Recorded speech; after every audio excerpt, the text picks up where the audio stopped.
Студентка Чувашского государственного университета имени Ульянова прошла финал Всероссийского песенного фестиваля «Солдатский конверт». В прошлом году гран-при этого конкурса в Чувашию привез Максим Попов, радиоведущий ТВАН Радио. В этот раз Валентина Кокотанова попытается повторить его успех.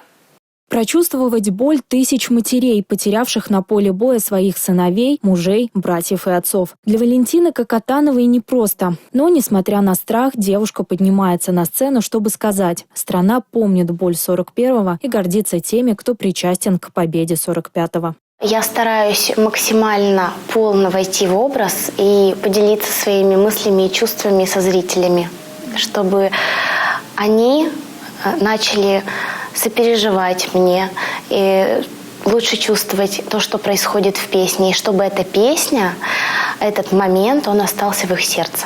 С патриотической песней Валентина поедет в Ставрополь на финал Всероссийского фестиваля «Солдатский конверт». В прошлом году она уже подавала заявку, но отборочный дистанционный этап прошла только в этот раз. Времени девушка не теряла, участвовала практически во всех региональных и всероссийских конкурсах, научных конференциях и фестивалях. В апреле она едет в Красноярск и представляет Чувашскую республику на Дельфийских играх.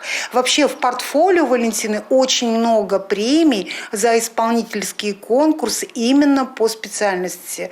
Я думаю, что любому вузу и, конечно, нашему Чувашскому государственному университету лестно такую студентку иметь в своих рядах. «Солдатский конверт» пройдет с 30 апреля по 5 мая, на сцене которого выступит, как говорят в вузе, яркая звездочка на творческом небосклоне Чувашского университета. Екатерина Никитко, Юлия Дюкова, Георгий Кривошеин, Республика.